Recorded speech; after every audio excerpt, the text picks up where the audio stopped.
Ассалаумағалейкум, Зейін оқырмандар клубының YouTube арнасының көрермендері. Бүгін бізде Зейін толық 3-ші шығарылым. Және бүгін біздің қонағымыз осы Астанадағы 101-ші жайлы мектебінің ұстазы, педагогика ғылымдарының магистранты Нұрбек ұстаз, Нұрбек Ерікұлы. Біздің студияға қош келдіңіз. Қош көрдік, Махамбет мырза. Бүгінгі мынау жобаңызға шақырып, бізден сұхбат алайық, ой бөлісейік, пікір алмасайық дегеніңіз үшін алғыс айтамыз. Бүгінгі отырысымызды жаратушымыз бір құнарлы, бір берекелі, мерекелі, жемісті етсін деп тілейміз. Жақсы, Нұреке, енді аса қамқор ерекше мейірімді Алланың атымен бастаймыз. Біздің ардақты пайғамбарымызға сансыз салауаттар мен сәлемдер жолдаймыз.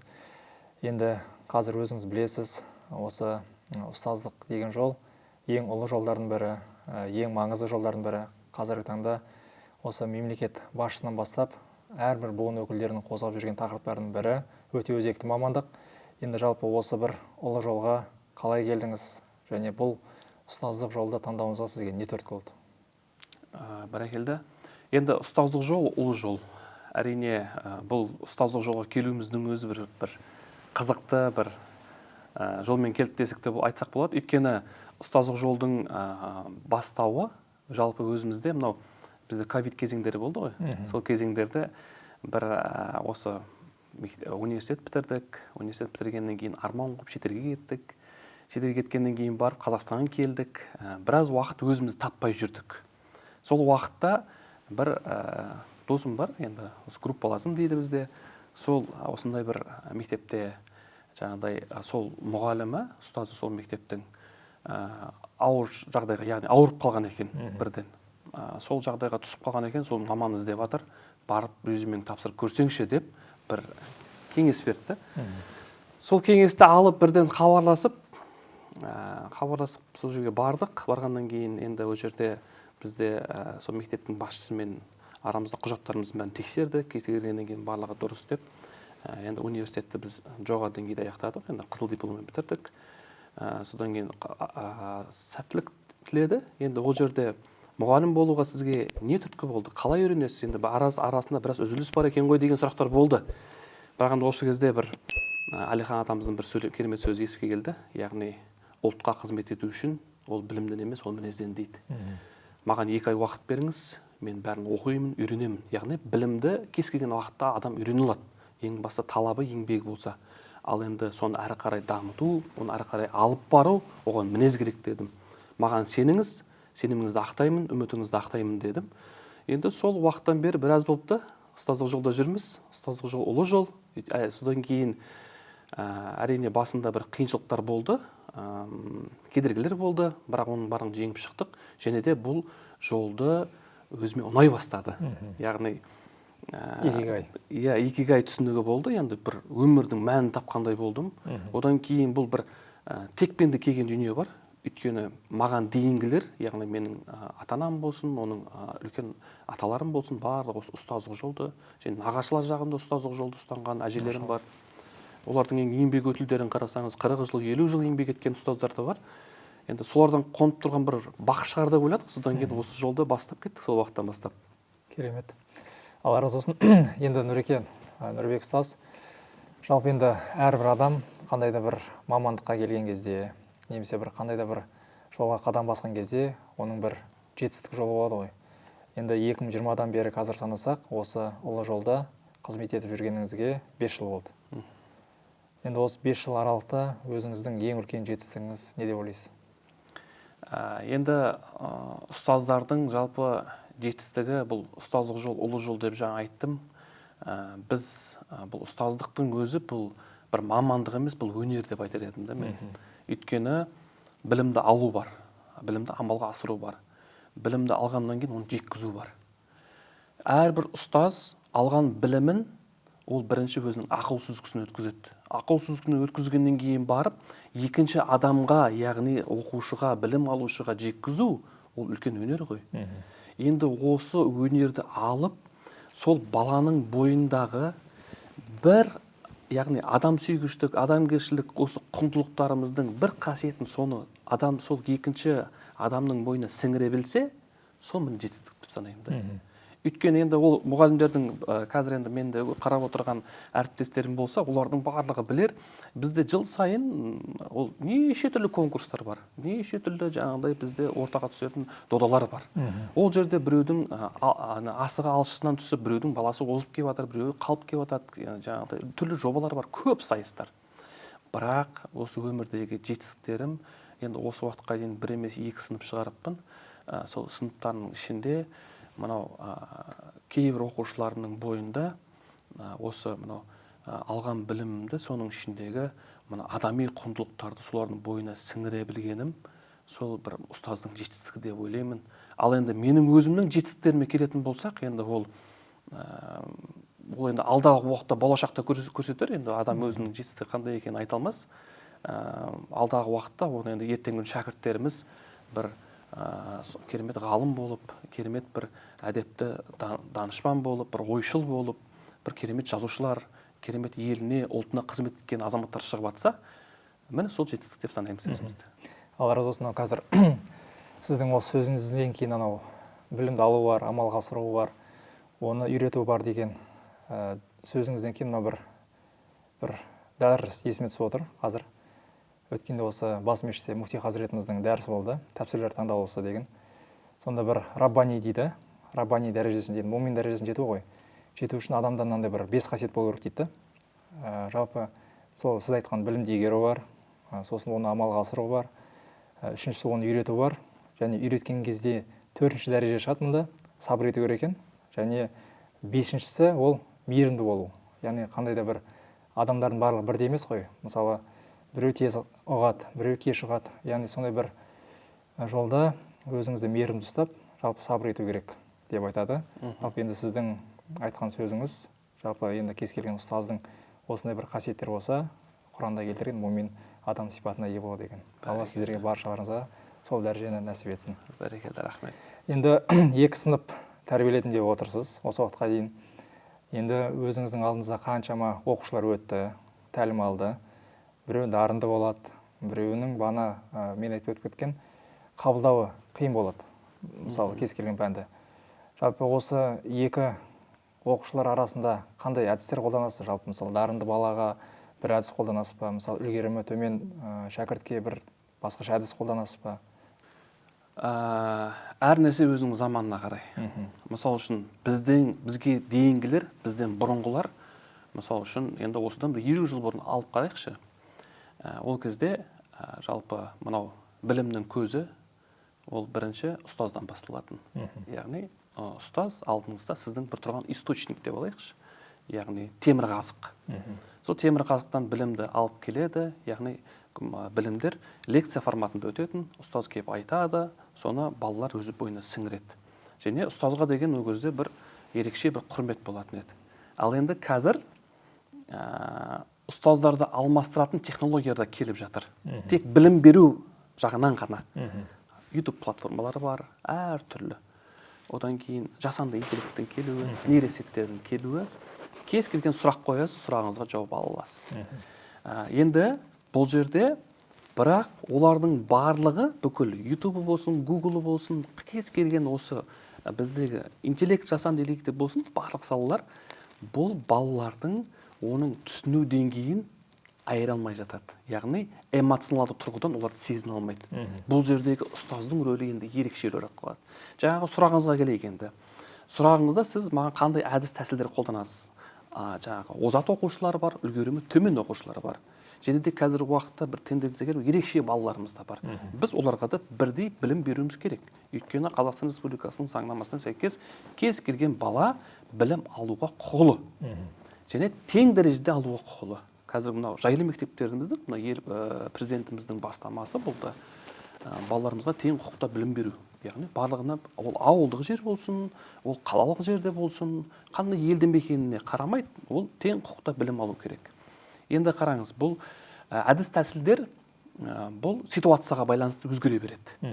Мысалы үшін сіз әрбір пән, әрбір сабақ, немесе әрбір сол сабақтың бір тақырыптың мақсатына жету үшін сіз әртүрлі тәсілдер қолданасыз. Мысалы үшін ол тәсілдер өте көп біздің саламызда.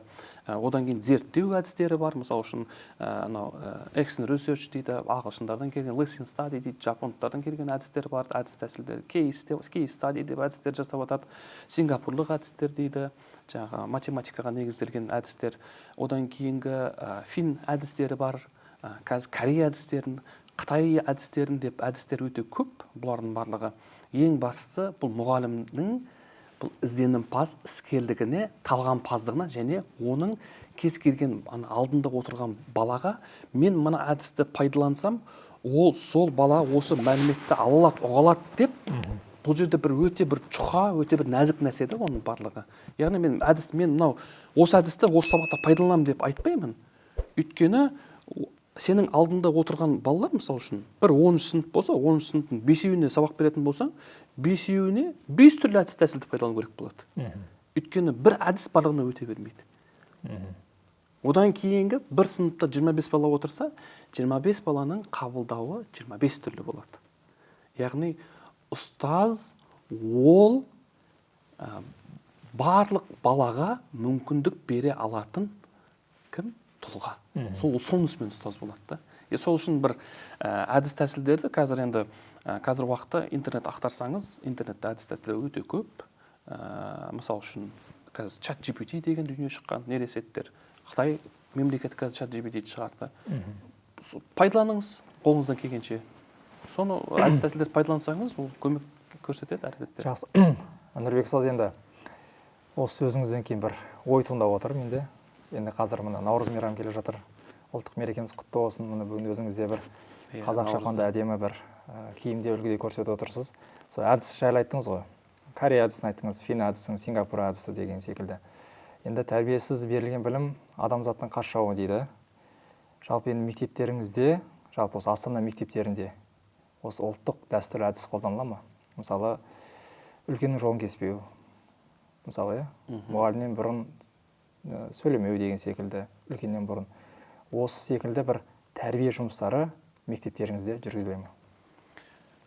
Жалпы үлкен мемлекеттік бастама бар. Біртұтас тәрбие бағдарламасы деген бағдарлама бар. Ар ұят, жігер, мұрат, жаңағы әртүрлі құндылықтардан құрылған бағдарлама. Одан кейінгі қазір оқу ағарту министрлігінен бұл әрбір дүйсенбі күні бірінші сабақта тәрбие сағаты қойылады. Яғни сынып сағаты деп аталады. Ол сынып сағатының әрқайсысының тақырыптары бар. Мысалы үшін әр мерекеге байланысты бұл белгіленген бір тәртіп. Өйткені кез келген істің өнімді болу үшін ең алдымен ниет керек, одан кейін іс-әрекет керек, одан кейін тәртіп керек дейді. Енді қараңыз, ұстаздан несі артық деген бір сөздер келеді осы жерде. Бір ұстаздарымыз бар, тек қана жүйемен белгіленген бір шаблонмен жүреді. Ал енді белгілі бір ұстаздар бар, ол ізденіс үстіндегі ұстаздар. Сізге белгілі бір ақпараттар келді, ал енді ол ақпараттарды әрі қарай дамытып, оның ішіндегі қосатын қосымша дүниелер алып, сіздің алдыңызда отырған балалардың жағдайын сізден артық ешкім білмейді. Солардың икеміне қарай икемделіп, оларға құнарлы, жемісті білім болуын қаласа, ол әрі қарай оны ізденеді. Сол секілді ол айтып отырмын ғой, қазір біздің мектебімізде мен өзім көбінесе пайдаланатын әдіс тәсіл, алдыңдағы 25 бала отырса, 25 баланың басындағы 25 баланың материалдық деңгейі болсын, әлеуметтік жағдайы болсын, олардың мына отбасылық жағдайы, толық отбасылар бар, толық емес отбасылар бар ғой. Осы мәселелерге қарай оларды жеткізу тәсілдері болу керек. Сол осы жерде осы пайдаланамыз, және ол мектептерде барында жүргізіледі, бүкіл мектептерде жүргізіледі. Және соған қосымша қазіргі өзіміздің тарапымыздан да қосымша бірнеше бағдарламалар бар, бірнеше ашқан жобаларымыз бар. Міне осылардың бәрі қазір жасалуда, қазір осы жобалардың барлығы. Жақсы, тамаша. Енді өзіңіздің инстаграмдарыңыздан көріп отырамыз. Жалпы мектепке барған кезде де осындай бір қазақша үлгіде киініп жүресіз. Оның барлығы бір адамның санасына, ұлттық кодтың қалыптасуына әсер ететін дүниелер ғой. Енді келесі сұрағым, осы бір әңгімемізге, осы сұрағымызға тұздық болсын. Жалпы мектептерде, осы Астана қаласындағы, енді басқа облыс өңірлерді айтпаймын, тіл тазалығы, осы қазақ тілінің тазалық мәселесі қалай болып жатыр? Мысалы, қазақ тілді сыныптар, орыс тілді сыныптар бар. Енді қазақ тілді сыныптардың өзі таза қазақша сөйлей ме мектептерде? Осы мәселе. Енді сіздің досыңыз ретінде, әріптесіңіз ретінде WhatsApp болсын, Instagram'да болсын, осы тіл мәселесін көп көтересіз. Енді бір көкейде тұрған бір жан айқайы ғой. Әрине. Сол мәселе мектептерде қалай болып жатыр? Енді сол мәселені шешуге қалай атсалысып жатырсыздар? Жалпы өзімнің атымнан жауап берейін, өзімнің жеке ойым. Бұл тіл деген дүние ұлттың жаны. Ол бекерден бекер айтылмаса керек. Тіл байланыс құралы. Тіл руханиятты жеткізуші. Тіл ол темірқазық. Яғни адам өзінің қандай, біз өйткені Құранның өзінде бар, біз адам ұлтқа бөліп жараттық және бір-бірлерімен сөйлесу үшін тілдерді жараттық деген дүние бар. Яғни біздердің бір-бірімізбен қарым-қатынасқа түсуіміз үшін ол тіл керек. Тіл, одан кейін бұл бір ұлттық код. Nation код та ол. Мысал үшін біз өзіміздің басқа ұлттардан айырмашылығымызды көрсеткіміз келсек, ол біздің неміз бар, бір ұлттық дәстүрлеріміз бар, біздің мәдениетіміз бар, біздің сенімдеріміз бар, біздің ұлттық жаңағы киімдеріміз бар деген секілді, ою-өрнегіміз бар, біздерді басқа ұлттардың ерекшелейтін дәнелер бар, және соның ішіндегі ең үлкені ол тіл екен. Тіл тек қана байланыс құралы ғана емес, ол құндылықтарды жеткізуші. Біздің кешегі күніміз тарих, бүгінгі күніміз сый, ертеңгі күніміз үлкен сырларды білу үшін біз өткен күнімізді білу керек. Ал өткен күнімізді біз неден аламыз? Яғни жаңа айтып отырмын ғой, кодтан. Ұлттық код источниктен аламыз. Әуезов Абай жолын ол орыс тілінде жазған жоқ, ол қазақ тілінде жазды. Кез келген біздің алаш зиялыларымыздың барлығы бірінші сауатын қазақ тілінде ашып, қазақ тілінде өзінің тілінде сусындап, анасынан сусындады. Одан кейін тағы бір мәселе шығады да осы жерде. Ана тілі деген нәрсе шығады. Неге ол ата тілі емес, неге ол әке тілі емес, неге ол ананың тілі? Одан кейін жер ана деген түсінік бар.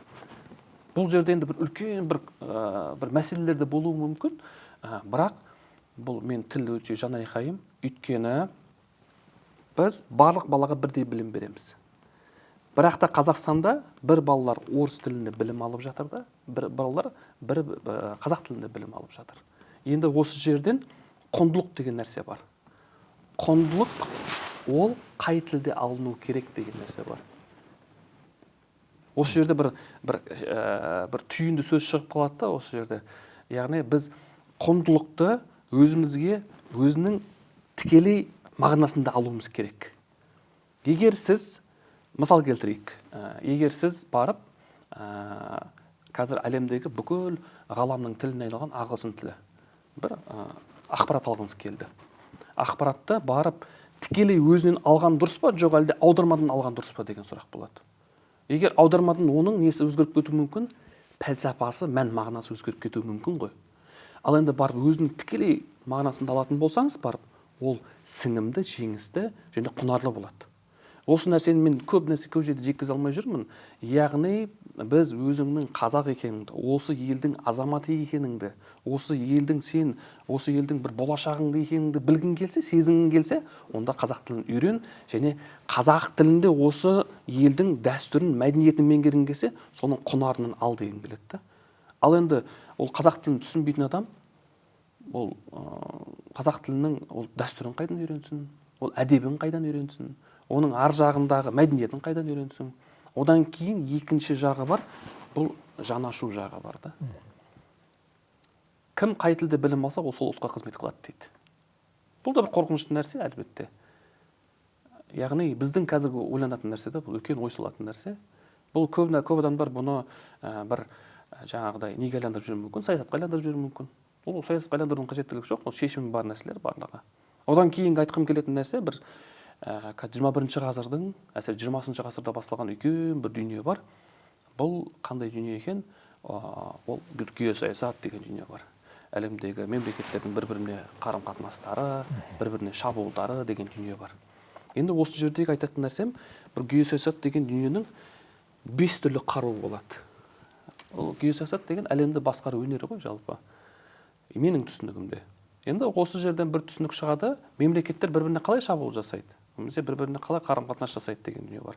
Ол бірінші саяси болуы мүмкін, ол экономикалық болуы мүмкін. Енді үшінші дүние шығады, идеологиялық болады, одан кейінгі ақпараттық және мәдени болады. Яғни мемлекетті құртқың келсе, ол мынау Мұстафа Өзтүріктің сөзі бар, дінсіз, тілсіз мемлекет құриды дейді.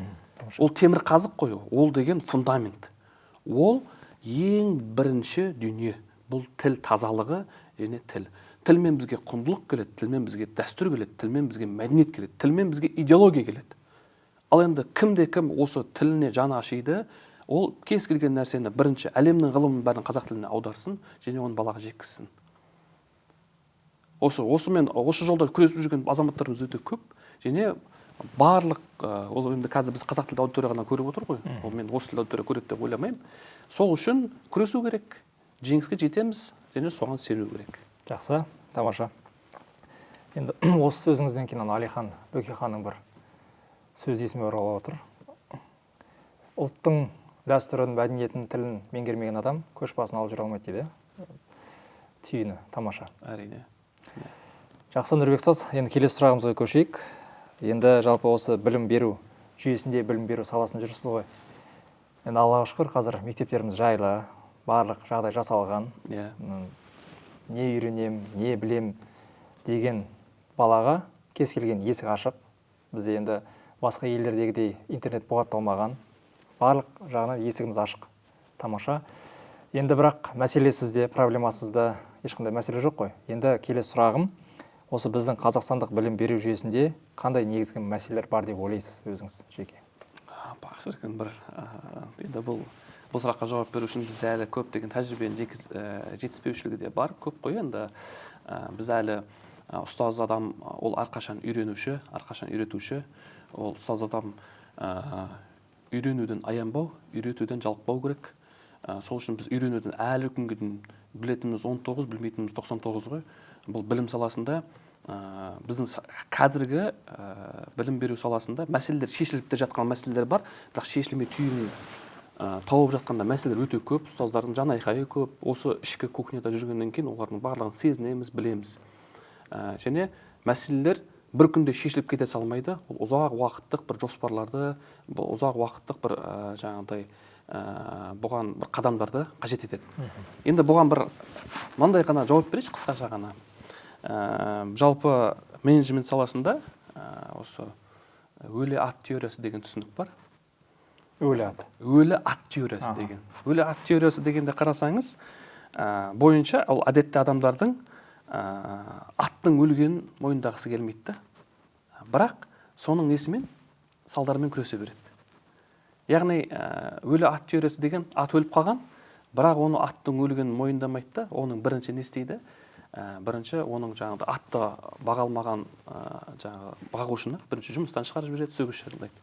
Екінші, аттың қорасын кеңейтейік дейді. Үшінші, жаңағы аттың жем шөбін алып келейік дейді.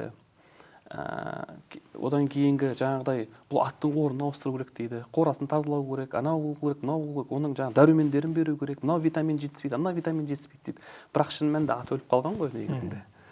Сол кезде бұған бір осындай жауап болсын. Жалпы біз кейбір мәселелерді оның себептерімен емес, тек салдарымен ғана күресіп жүрміз да. Ал бірақ шын мәнінде себептерін анықтап кеп солармен күресіп жүретін болсақ, бұл мәселені 1-2-3 жылда, 4 жылда шешіп тастауға болатын мәселелер бар. Деп жауап бергім келеді. Тамаша. Енді келесі сұрағымыз, Нұрбек ұстаз, енді біздің қоғам, ашық қоғам, зайырлы қоғам, барлық азаматтардың құқықтары қорғалған қоғам. Бірақ десек те, кейбір буын өкілдерінің біздің көзімізше немесе кейбір қоғам мүшелерінің пікірінше шектеліп жатқандай көрінеді. Мәселен, балиғат жасына жеткен қыздардың мектепке орамал тақпай келуі. Осы тұста мысалы қайшылықтар жыл сайын мектеп, мысалы қыркүйек айында осы тақырып жыл сайын қозғалады. Енді сізге сұрағым, осы Қазақстан мектептеріндегі орамал тағу мәселесіне көзқарасыңыз қандай? Орамал тағуға рұқсат беру немесе тыйым салу білім беру сапасына әсер ете ме? Егер әсер етсе қалай? бір терең бір андай қиындау сұрақ болды енді бұл әлбетте. Мемлекеттік деңгейде көтеріліп жүрген мәселе. Әрине енді әр адам жеке бір субъектпіз, жеке жаратылыспыз, өзіміздің ойымыз болу керек әрине, және өзіміздің ұстанымымыз болу керек. Бұл салада жалпы менің ұстанымым бар, өзімнің ойым бар. Мен осы шәкірттерімді тәрбиелеген кезде әрқашан оларға айтамын. Сендер басқа бір екінші адамның, оның дініне, оның нәсіліне, яғни түр-түсіне, оның сеніміне, оның сырт киіміне, көп қой жалпы. Оның жалпы жаратылысына қарап баға бермеңдер. Оның ішкі дүниесіне қарап баға беріңдер деймін да. Оның. Және бұл шәкірттерге әрқашан үйрететін нәрсем сол. Екінші адамға сен адам ретінде қара. Ол да бір жаратылыс, ол да бір махаббатпен жаратылған дүние. Адам сүйгіштік қасиеттерін оятыңдар деймін да. Және бұл сұрағыңызға тікелей жауап бергім келмейді, бірақ жанама жауап берсем деймін тағы да.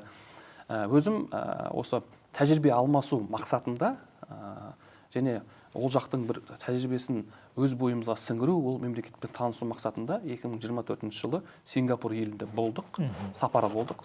Сингапур еліне барған кезде ол жерден мен көрген нәрселерімді айтайын. Бір көрген нәрсем ол жерде орамал таққан қыздарды да көрдім, орамал таққан ұстаздарды да көрдім. Және өте заманауи түргіде қазіргі уақытта, яғни европалық үлгіде киім киіп жүрген адамдарды да көрдім, зайырлы қоғамда көрдім. Ол жердегі адамдардың бір-біріне деген қарым-қатынасын көрдім. Ол жерде ешкім сен киімің мынандай екен, түр әлпетің мынандай екен деп бір-бірін сынап жатқан жоқ. Барлығы тек ұлттық мүдде үшін, мемлекеттің мүддесі үшін, білім үшін күресіп жатыр. Мен соны көрдім. Жауабым осындай болсын сізге. Тамаша. Енді сұхбатымызды ұзатпай келесі сұрағымызға көшейік. Енді өзіңіз айттыңыз, осы Сингапур елінде болдым. Осы ұлы ұстаздық жолдың бір жемісі ғой бұл да. Ғылыми тағылымдамадан сол қазіргі білім беру жүйесінде алғашқы орын деп айттыңыз, Сингапур елі. Жалпы енді сол Сингапур еліндегі білім беру жүйесі мен біздегі білім беру жүйесінің арасында қандай айырмашылықтар бар? Ол тұстан біз қандай дүниелерді алып біздің мемлекетімізге енгізуге болады жалпы білім беру жүйесіне? Тамаша, бұл енді Сингапур елі қазіргі уақытта біз Сингапурдық модель деген де түсінік бар. Ол айтып тұрмын, жаңағы жапондық модель бар, фин моделі бар, қазір Қытай моделі шығып келе жатыр үлкен ғаламға, Корей моделі бар, ағылшындардың моделі бар. Және солардың ішіндегі озат болып тұрған модельдердің бірі бұл Сингапурлық модель, яғни Сингапурлық білім беру жүйесі. Осы мен Сингапурлық модельді сізге бір ауыз сөзбен түсіндіріп берейін, айтып беруге тырысайын. Сингапурлық ұстаздар біз әрқашан өзгеріске дайынбыз деді. Тамаша. Өзгеріске дайынбыз. Яғни кез келген қоғамда бір мәселе шыға ма? Біз соған қарымта ретінде өзіміздің әдіс тәсілдерімізді пайдаланамыз және оның шешімін табуға тырысамыз дейді. Және олардың бір айтқан сөз, керемет сөзі бар. Біз нәтиже үшін жұмыс істемейміз дейді. Біз процесс үшін жұмыс істейміз. Осы процесстен ләззат аламыз дейді. Тамаша. Ал егер процесс дұрыс жүріп жатса, нәтиже ол өзі береді дейді. Соның нәтижесінде Сингапур елі әлемде мына PISA деген жүйе бар. Ол жердегі жаңағыда функционалдық сауаттылық, математикалық сауаттылық, жаратылыстану сауаттылығы бар, IT құзыреттілік деген дүниелерден жыл сайын 15 жас балалардан әлем бойынша тесттер алынады. Соның нәтижесі шығады. Енді Қазақстан ол жерде осы алдыңғы қателеспесем 50-60 орындардың арасында тұр. Енді нақты есімде жоқ қазір. Олар процесс үшін жұмыс істейміз дейді. Соның нәтижесінде осы бір жүйесінің арқасында қазір олардың барлығы әлемде не болып тұр? PISA жүйесінде 1-ші орын алады. Олар маңызды емес дейді. Біз 5-ші орын алуымыз, біз 6-ші орын алуымыз, 10-ші орын алуымыз дейді. Олар процесс қызықты дейді. Яғни осы алып жатқан білімдерін бала өмірінде қаншалықты деңгейде пайдаланылады және оған қаншалықты деңгейде пайдалы болып жатыр деген түсінікпен жұмыс істейміз дейді да. Ертеңгі күні осы мектепті бітіріп кеткеннен кейін балалар үлкен өмірге шыққан кезде мына үлкен өмірдің ауыртпалықтары мен жеңілдіктерін және осы жерде мамандықты игеріп кету процесі қалай болады деген секілді сұрақтар өздеріне көп қояды екен да. Осы процесс үшін жұмыс жасайды. Ертеңгі күні олардың барлығы, балалардың барлығы бір осы роботизация болсын, IT саласында болсын, білім ғылым, осы құндылықтар саласында болсын, жеңімпаздар шыға береді. Және де тағы да бір айта кететін нәрсе бар. Әлемдегі педагогика саласында өте көп көңіл бөлген бұл Сингапур мемлекеті. Өйткені бір ол сингапурлық ғажайып Сингапурдың авторы Ли Куан Ю деген тұлға бар. Өзіме қатты ұнайтын тұлға.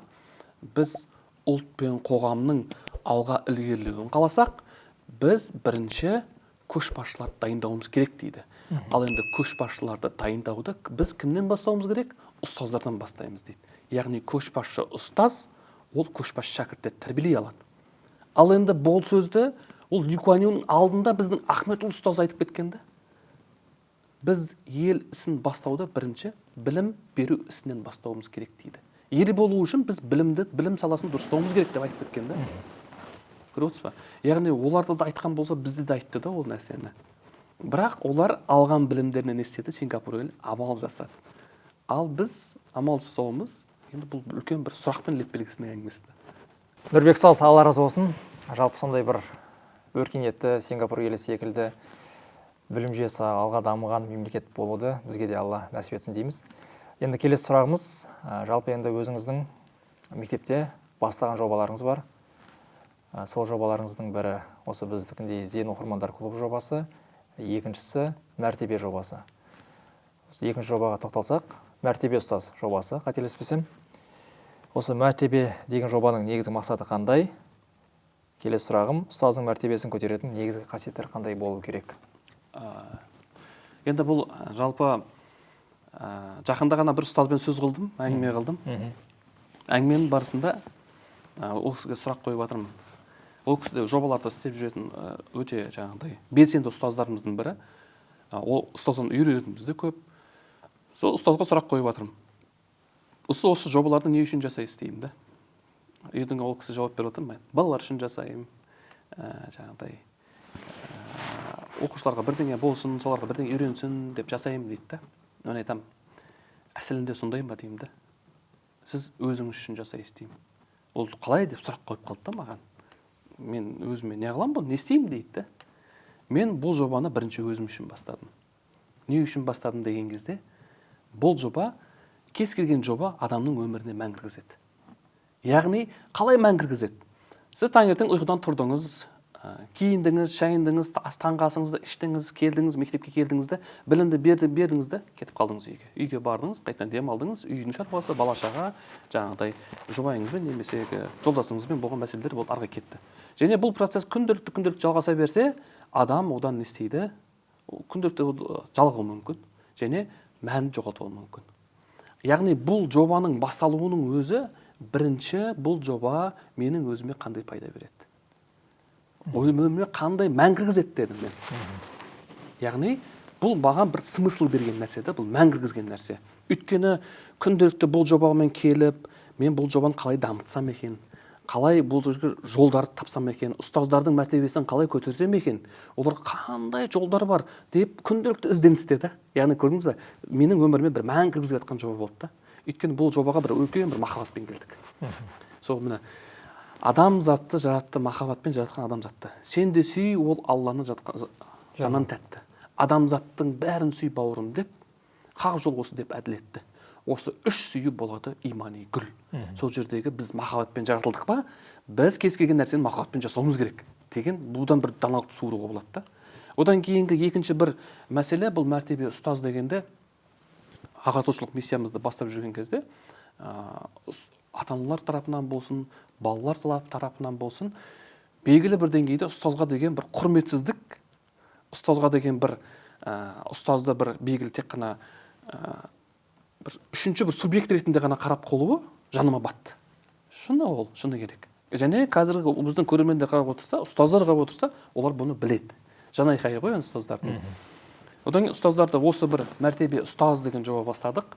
Ұстаз мәртебесін көтерудегі жаңа қадамдарды дедік. Бұл жобаның үшінші бұған келу ашылу себебі ол 2019 жылы педагог мәртебесі туралы Қазақстанда заң қабылданды. Ол жердегі педагогтың мәртебесі, мемлекеттік деңгейдегі ұстаздың қорғалуы, педагогтың статусы белгіленді. Ал енді ол мемлекеттен жасалып отқан нәрсе. Ал енді айттым, Нұрбек, сен енді заңнама тұр. Ал енді сен оған қосымша не істей аласың? қандай дүние жасай аласың? Енді осы заңнаманы ары қарай түсіндіру бар, және ол педагогтың мәртебесін көтеруде қандай альтернатива ұсына аласың деген сұрақ болды. Осы нәрсе одан кейінгі тағы бір жобаға келуіміздің тағы бір себептері, ол ұстаздарды біздің қоғам танымай жатыр екен.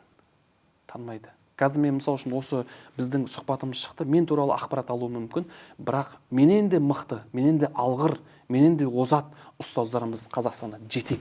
Олар өте көп. Ал енді олар туралы ақпаратты біз қалай танытамыз деген кезде осы мәртебе ұстаз жобасы келді дүниеге. Бұл жалпы және дегі тағы да бір айтқым келетін нәрсе, бұл ұстаздарымыздың қазіргі уақыттағы құндылықтарды ұстаздарға үйрету, оларға беру, оларға түсіндіру. Өйткені мұғалімнің, ұстаздың бойында өзінің адамсүйгіштік, жауапкершілік, терең ойлық, жаңағыдай қайраттылық, еңбексүйгіштік қасиеттері болмаса, ол оны балаға қалай үйретеді деген нәрсе бар. Енді біздің саламызда ұстаздарымыздың әртүрлі жолмен келіп қалған, мамандыққа келіп қалған, осы тек мамандық ретінде ғана көріп жүрген ұстаздарымыз өте көп қой. Кезінде бұған өйткені өз ұстаздарға деген жылымықтың пайда болғанның өзінде бір 4-5 жыл пайда болды. Оның алдында, яғни мемлекеттік ОБТ нәтижесі бойынша ең аз балл алған, сен мұғалім бола салшы деген секілді, яғни бір немқұрайлықпен ұстаздық мамандыққа келіп қалғанда мамандарымыз бар ғой, қазір ұстаздар. Бір ат үсті ойлаумен келіп қалғанда. Ал енді сол кісілердің бойына осы бір құндылықтарды енгізейік, берейікші, оларға үйретейікші деген, ол тек қана мен ғана емес, бұл қазір мәртебе ұстазында бір белгілі бір топ жұмыс жасап жатыр, яғни ол команда. Тек қана менің ғана жетістігім, менің ғана бастағаным деп айта алмаймын, өйткені біз деп сөйлейік, біздің бастамамыз осындай. Одан кейін енді бұл мәртебе ұстазы туралы 3 түрлі қасиетті алдық. Мен сізге қазір суретін берейін, осы суретін шығарып қойсаңыз экранға. Мәртебе ұстазы ең бастама біз ең алдымен бірінші ниет болды. Яғни сенім болды. Сенім бұл үлкен нәрсе. Сенім адамды үлкен қиялдарға, үлкен армандарға, үлкен мақсаттарға жетелейтін нәрсе. Сол сенімді мен ниеттен бастадым. Бұл ниет ұстаздардың мәртебесін көтеріп, ұстаздарды бір кез келген адам көрген кезде, ой, бұл мұғалім екен ғой, бұл біздің ұстазымыз екен ғой деп, кереметтей сүйсініп те, қызығып та, оған құрметпен қарасыншы деп, бірінші бұған бір бренд жасадық. Осы брендті жасау барысында бірінші логотиптен бастадық. Логотиптің түсін фиолет түсімен таңдадық. Өйткені енді біз оған дейін де біздің алған білімдеріміз бар еді ғой, сол білімдерді пайдаландық. Бұда пайдалану барысында фиолет түсі. Ол фиолет түсі. Фиолет түсі қандай түсі ол? Білімнің түсі. Білімнің түсі және космостың түсі. Ғарыш түсі ғой. Ғарыш түсі, яғни фиолет түсі. Ұстаз ол ғарышта жүрсін. Ол қиял ғажайыппен жүрсін. Ол армандасын, қиялдасын. Ол қиялдау арқылы баланы да қиялдатуға қарай не істейді? Ұмтылдыра алады деген түсінікпен. Екінші, оған микрофонның түсін қойдық, және жан-жаққа тарап тұрған дыбысты қойдық. Яғни ұстаздың үні ол жан-жаққа тарап тұру керек. Ұстаздарға деген құрмет, оның дауысын естігеннің кезінің өзінде оған ұстазға деген құрметі ойына берсін. Үшінші, сол микрофонның ішінде біз тауды белгіледік. Тау ол не? Ол біздің ең биік шыңымыз, ол хан тәңірі шыңы. Сол хан тәңірі шыңының басында бір жұлдыз шаны белгіледік. Ол кім? Ұстаз, ол жұлдыз. Ол ұстаздың жұлдызы ешқашан сөнбейді. Бізге дейінгі де ұлы ұстаздардан басталған, ұлы ұстазымыздан басталған нәрсе өшпеген жұлдыз, ол қияметтің күніне дейін өшпесін деген түсінікпен істедік. Яғни бұл сеніммен келдік. Үлкен бір махаббатпен келдік. Осының арқасында мәртебе ұстаз жобасы дүниеге келді. Және сол ұстаздың бойындағы қасиеттерді дамыту мақсатында, құндылықтар беру мақсатында 3 түрлі құндылық алдық. Ол әрине ең алдыменен Хакім Абайдың ілімінен басталады. Осы жақында ғана бір подкаст көріп едім. Хакім деген түсінік, ол әкім деген түсінік қой. Әкім болды, ол Абай әкім болды дейді. Ол шын мәнінде екінші мағынасы бар. Хакім деген ол хаким, ол данышпан, ойшыл, ол жаңағы философ, ол пәлсапашы, ол ұлтты тәрбиелеуші деген адамдарды айтады. Біз хаким деген ат бердік, феномен деген ат бердік Абайға. Енді осы Абайдың толық адам ілімінен басталды. Ол нұрлы ақыл, жылы жүрек, ыстық қайрат. Енді осы жерде қараңыз, толық адам деп айтты. Бірақ бұл мәртебе жобасында толық адамның өзін негізін алып бәрі түбі толық адамға барады, бірақ оған апаратын бағыттарды біз не істедік? Заманауи тұрғыда өзгертуге тырыстық. Яғни соның ішіндегі ең бірінші мәртебе, яғни ұстаздың бойында қасиеттер, ол еңбек еткен, мұратқа жеткен. Енді осы жерде мен бір айтқым келеді, біз мынау өзімізге қазіргі уақытта заманауи тұрғыда бір идеалдар тұтып жүрген адамдар бар. Ол жаңағыдай кейбір адамдар өздеріне бір Ли Куан Юді тұтқысы келеді, кейбір адамдар Марк Цукерберг дейді, кейбір адамдар Стив Джобс дейді, Илон Маск деп атады, жаңағыдай Али Бабаның негізін салушы, осы Джек Маны алғысы келеді. Бірақ айналайын қалғамау деймін де мен.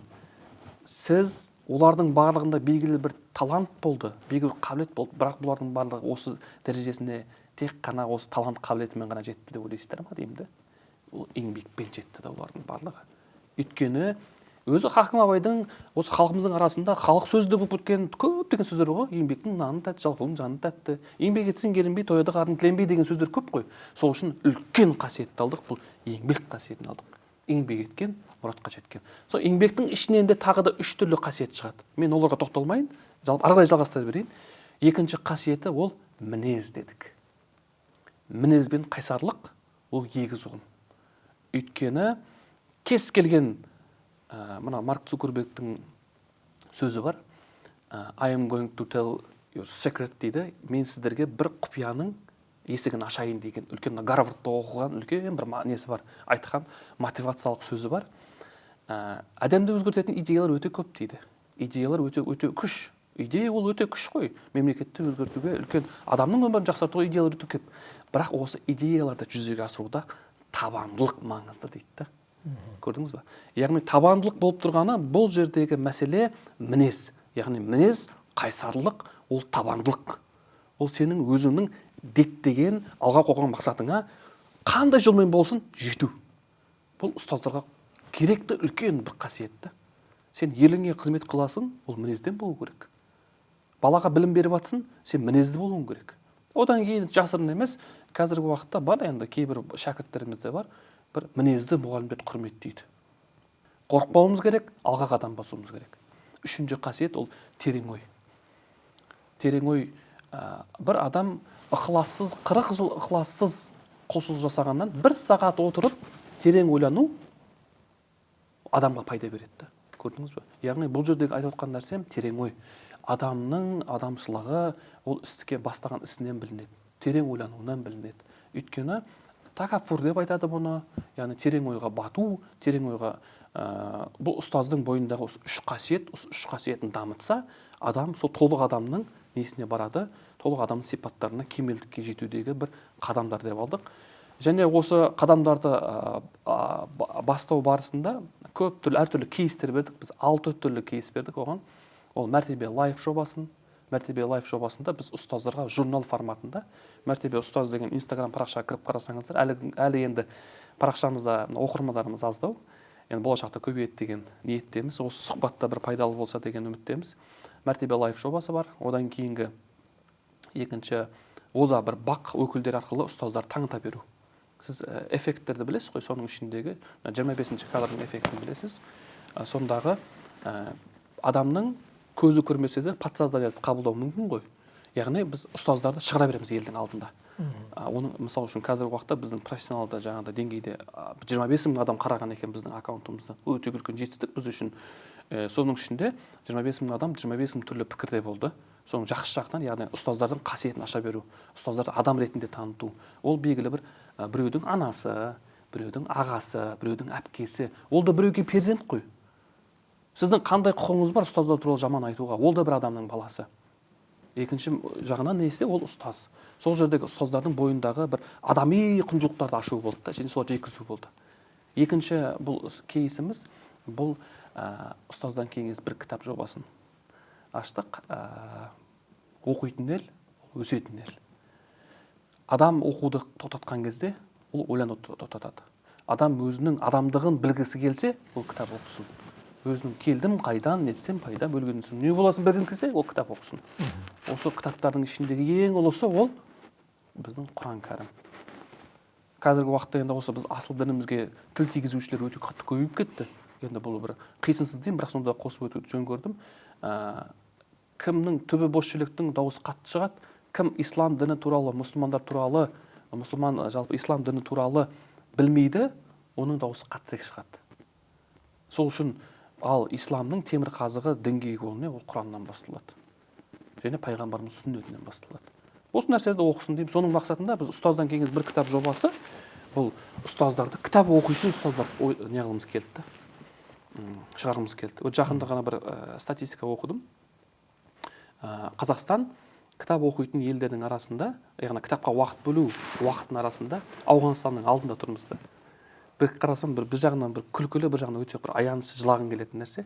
Өйткені Ауғанстан елі соңғы 50 жыл соғысып келе жатқан елді. Және біз солардың алдында ғана тұруымыз, 91 орында тұрмыз, өте бір аянышты нәрсе. Сол үшін біз оқитын елге айлануымыз келіп, ұстаздан кеңес бір кітап, яғни ұстаздарға Пареттаның қағидасымен 80-20-мен, яғни кеңес кітаптар ұсына береміз. Соның ішінде қазір уақытта бір 10 шақты кітап ұсынып қойыппыз. Оның ішіндегі Дэн Гулманның эмоционалды интеллект кітабы бар, Ай мен Айша бар, Ұшқан ұя бар. Енді өте көп кітаптар. Бір ұлттың оянуы деген секілді. Қаныш Сәтбаевтың кітабы бар, мысалы үшін Қаныш ғылыми майдан деген кітаптар. Осындай кітаптарды ұсынып жатырмыз. Әлбетте, одан кейін енді үшіншісі ол тичхақтар. Тичхақ дегеніміз ол бірінші лайфхақ деген нәрседен келеді. Лайфхақ деген адамның өмірін өзгертудегі біздің нелер болса, яғни белгілі бір қадамдар болса, тичхақ деген бұл мұғалімнің өмірін өзгертуде. Яғни мұғалімнің басындағы оқиғалар бір-біріне ұқсауы мүмкін ғой. Мысалы үшін сіз ұстазбыз деп алсаңыз, сіздің баламен жұмыс жасауда белгілі бір тактикалар, мәселелер бар. Сіз сол туралы айтып бересіз, өзіңіздің тәжірибеңізді бөлісесіз. Оны бір басқа бір жас маман, болмаса басқа бір тәжірибелі ұстаз қарап, оппа, ол бір жақсы нәрсе екен, жақсы бір кейс екен, жақсы бір дүние екен деп өзіне тәжірибесін алып жатса, сол мақсатта тичхақтарды аштық. Одан кейін менің ұстазым деген балалар арасында жоба аштық. Ол жердегі балалардың жаңағыдай ұстазға деген құрметтен арттыру үшін әртүрлі конкурстар ұйымдастыру, ұстазым туралы өлеңдер жаттату, ұстаздар туралы суреттер салдыру, менің ұстазым қалай көресіз деп. Осы Асхат Аймағамбетовпен кездесу барысында осы конкурсты ұйымдастырған болатынбыз, менің ұстазым деген. Сол арасындағы бір Айша деген шәкіртіміз бар, өте керемет, сондай дарынды, талантты қызымыз. Сол қызымыз бір ұстазды салыпты да, адамның бейнесін салғанда, және соның басына ұстазға лампочка бар ғой, лампочка салып қойыпты, жарық.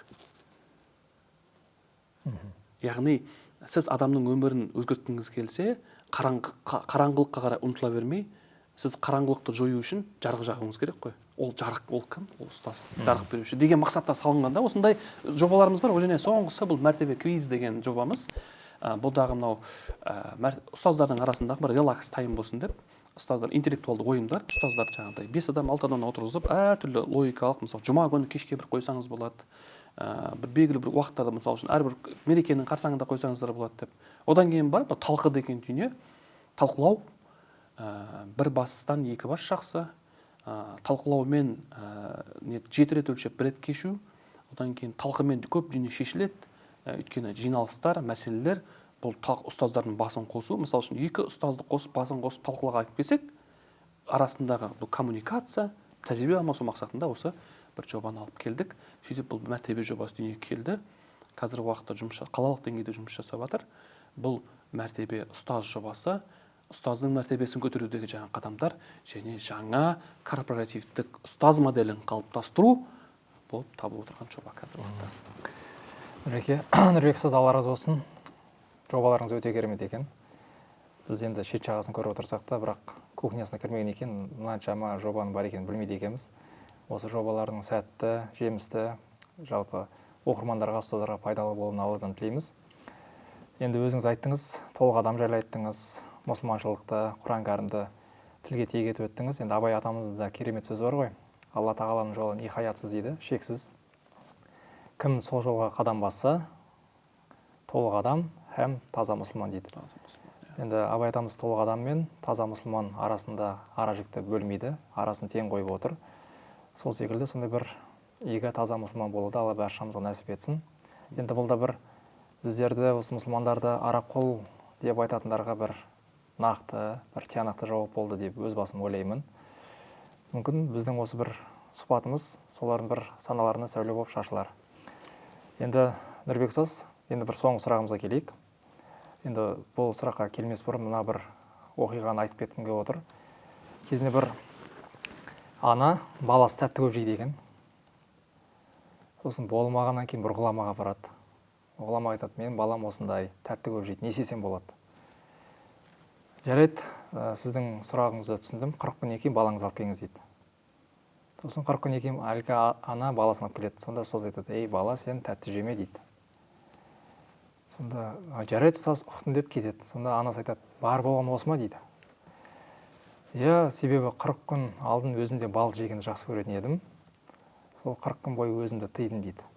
Енді сіз ұстазсыз, осы ұлағатты жолда жүрсіз. Енді қазіргі таңда өкінішке орай мектеп жасындағы балалар болсын, осы зиянды әдеттерге тәуелділігі бар. Темекі болсын, немесе ішімдікке қатысты болсын. Енді осы зиянды әдеттерге тәуелділік осы мұғалімдер тарапынан болсын, оқушыға тәрбие берген кезде қандай әсері болуы мүмкін сіздің ойыңызша? Мысалы енді сізбен де былай бейресми сұхбаттасқан кезде осы мәселені кейде қозғап қаласыз ғой, мысалы корпоративтер болып қалады. Сонда ұстаздардың бір бейәдеп көріністері көрініп қалып жатады. Енді адам өз басы, өз дүниесі, өзі сондай нәрсені қолданғаннан кейін сөздің қуаты болады ғой. Өзің қолданғаннан кейін сен балаға қой десең, ол қоймауы мүмкін. Енді осы нәрселер қалай әсер етуі мүмкін баланың тәрбиесіне? Өте орынды сұрақ. Енді біз ұстаздық жол, ұлы жол деп жатырмыз ғой. Жалпы мен бұл сұраққа бір кеңінен ашып жауап берсем деген ойдамын. Біз ұстаздарды мен 3 дәрежеге бөлемін өзім. Ол бір бауырымнан естіп жүрген сөзім, өйткені әрқашан біз үйренушіміз. Бірақ енді соны бір әдемілеп тұрып түсіндірсем, бізде ұлы ұстаз бар, ұлт ұстаздары бар, ұлағатты ұстаздары бар. Ол ұлы ұстаз ол да бізде біреу. Ол жалғыз, ол адамзаттың асылы, екі дүниенің нұры. Ол Мұстафа, ол таңдалған. Ол әмин, ол шыншыл, ол мақтаулы, ол Мұхаммед, Алланың оған игілі мәселе болсын.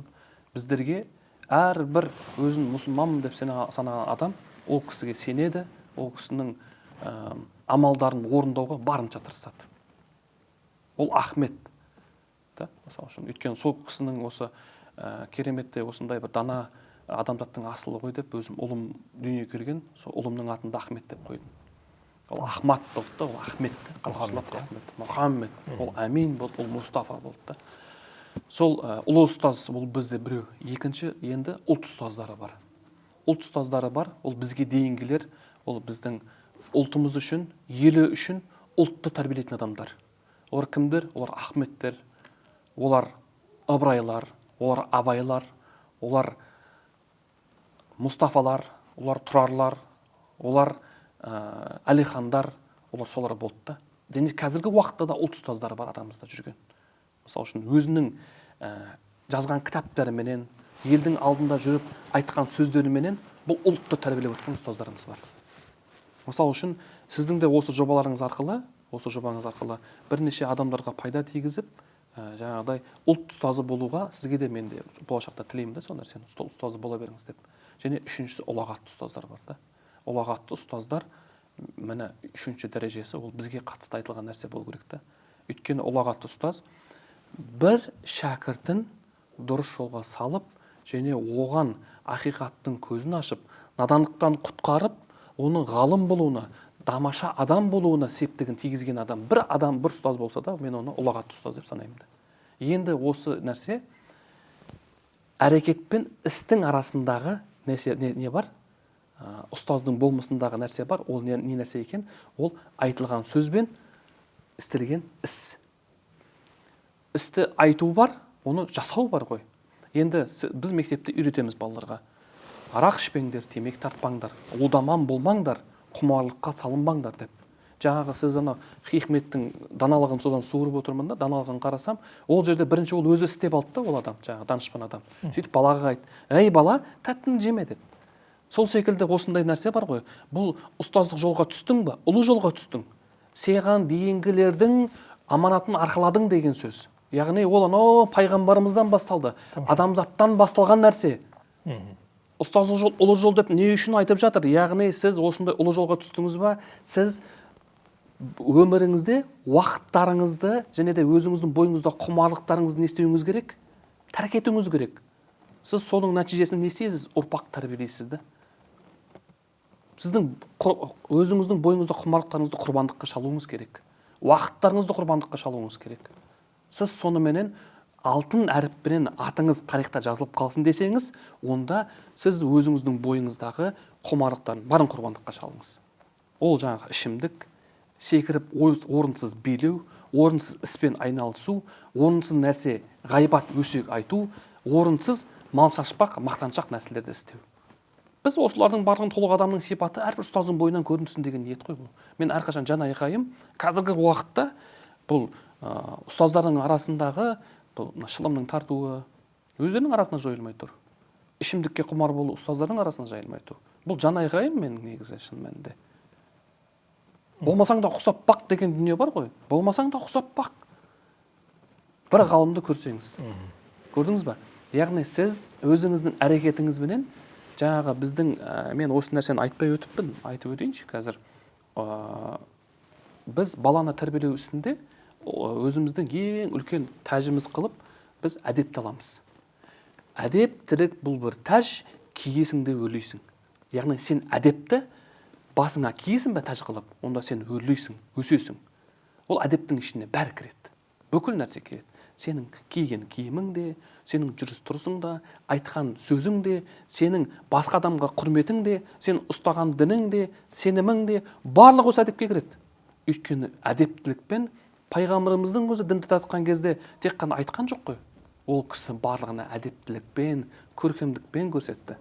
Осы бір оқиғаны айтып өтсем, осы жерде былай болады да, жаңағыдай пайғамбарымыз сирасынан енді мен дінтанушы маман емеспін, бірақ сол жолда сол кісілердің ізін қуушымын да бір жағынан. Яғни сол кісілерден жаңағыдай тәлім тәрбие аламыз. Сол кезде естіген кезімде бір бала келіп, жүгіріп келді да, тамақ тұр екен ортада дейді, пайғамбарымыз бәрі отырған, ортаға келіп қолын салғызып жіберді дейді тамаққа дейді, асқа дейді да. Содан кейін пайғамбарымыз ол кісіге бір әдепсіздік көрсеткен жоқ дейді. Әй деп айқайлаған жоқ дейді да. Әй балақай, әй сүйкімді. Не дейді? Тамақты бірінші отырып, бірінші сөйтіп айтты дейді. Яғни әдемділікпен, көркемдікпен жейкіз дейді да. Және тамақты бисмилля деп айтып жейді деп. Және өзіңнен алдыңнан, яғни алдыңдағы үлесіңнен ғана жеп деп айтты дейді. Яғни пайғамбарымыздың бір ғана айтқан жылы сөзінен және бір ғана іс-қимылынан біз көптеген даналық шығарамыз да. Тамақ жеудің әдебін. Өзіңнің алдынан кейін бұйырған нәрседен және пайғамбарымыз сүннеті бисмиллядан айтып бастап жеудің бір әдептіліктен шығарамыз да. Көрдіңіз ба? Яғни бұл әдептілік деген өте үлкен нәрсе. Бұл даналыққа келеді әдептілікпен. Сізге білім де қонады әдептілікпен. Сіз ұстаздың алдында отыру әдептілігін үйренбесеңіз, ұстаздан білім алуда әдептілігін сізге білім қонбайды. Сол секілді бұл қазіргі уақытта ұстаздардың бойындағы ең үлкен асыл қасиет деймін, әдепті болыңыздар. Әдептілікті сақтаңыздар және әдепті дамытыңыздар деймін. Және де осы әдептілік бұл бір тәж деймін, және соған толық адамның жаңағы айтам деп айтылмаса сөз жетім дейді ғой. Осы сөз айтылмай кетпесінші деп, мына толық адам концепциясын түсіндірген кезде, осы толық адам концепциясын тағы бір балалардың бойына қалай артамыз деген кезде де бір кейстер ойлап таптық та, шығардық. Ол 4 түрлі кейс шығардық. Және ол 4 түрлі кейс ең үлкені оның толық адам болу, кемелдікке жету. Енді кейбір балаларға айтқан кезде толық адам деген ол семіз адам ба деп ойлап та қалуы мүмкін ғой. Ондай да жағдайлар болған бізде. Бірақ ол кемелдікке жету адамның толық есті адам болып қалыптасуында 4 қадамды жасадық. Ол 4 қадамның біріншісі ол зейін қадамы дедік. Зейін қадамы сіздің қазір жобаңыздың аты зейін деп аталады. Өйткені зейін деп бекерден бек аталмаса керек. Біз ода баланың зейінін ашсақ, баланың білім ғылымға деген құштарлығын оятсақ дедік. Зейін қадамын аштық. Ол бірінші қадам болды. Екінші қадам ол келбет қадам болды. Ол баланың келбетін қалыптастыру. Яғни адамзаттың бәрін сүй бауырым деп, оның несін сүй, адам сүйгіштік қасиеттерін ояту болды. Осы келбеттің ішінде неде кіреді? Соған адам сүйгіштік қасиеті кіреді. Және үшінші қадамы ол талғам. Талғамменен өмір сүру, талғам баз болу.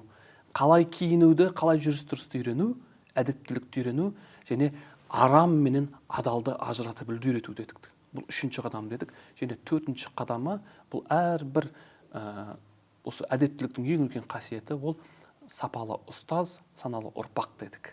Ұстаз мәртебесіне көңіл бөлдік осы жерде. Яғни өзінің ұстазын саған бір әріп үйреткен адамды сен оған өмір бақи қызмет жасауға мен тұрамын деп Омар ибн аль-Хаттабтың сөзін білеміз. Маған кім бір үйретсе деп. Яғни ұстазға деген ерекше құрметті және ықыласты болса, ол балаға білім ғылым қонады міндетті түрде. Яғни бұл 4 қасиет баланың 1-ші сыныбынан бастап 11-ші сыныбына жүру керек та. Өйткені толық адамның сипаты сондай еді ғой. Нұрлы ақыл, жылы жүрек, ыстық қайрат, ол 3 қасиет адамның бойында бірдей болу керек деді. Бірдей жүру керек деді ол деді. Ол бірінен біріне озып кетпеу керек деді. Бірдей болды. Сол сияқты біз заманауи тұрғыда осының бір кішкене даналығын суырып, ол жерден ары қарай таратуға тырыстық. Осы зейін, талғам, келбет, мәртебе дедік. Осы 4 түрлі асыл қасиет біз баланы кемелдікке, толық адам сипаттары бар адам болып өсуіне әсер етеді деп біз осыны түйін дедік. Осылай шештік. Тамаша, Нұрбек ұстаз, сізге өз атынан және осы біздің зейін оқырмандар ұйымдастырушылар атынан алғысын білдіремін. Біраз мәселе қозғалды. Өзіме де және мынау YouTube арнасының көрермендеріне де пайдалы болады деп ойлаймын. Құдай қаласа осы ұстаз жолында ұлағат ұстаз болыңыз. Ұлағат ұстаздан кейін жасың жеткен кезде ұлт ұстаз болып, осы елімізге, жерімізге, дінімізге қызмет ететін тұлға болуыңызды шын жүректен тілеймін. Біздің әңгімеміз бұнымен бітпейді. Құдай қаласа, осы ұстаздық жолыңызда әлі талай белестер бар. Сол белестерді бағындырған кезіңізде осы біздің зейін толық шығарылымға тағы да сіздерді шақырып отыратын боламыз. Алла сізге, отбасыңызға амандық берсін. Қасиетті Рамазан айы мүбәрәк болсын. Келесі кездескенше сау саламатта болыңыздар. Рахмет, аумин. Келесі кездескенше. Рахмет.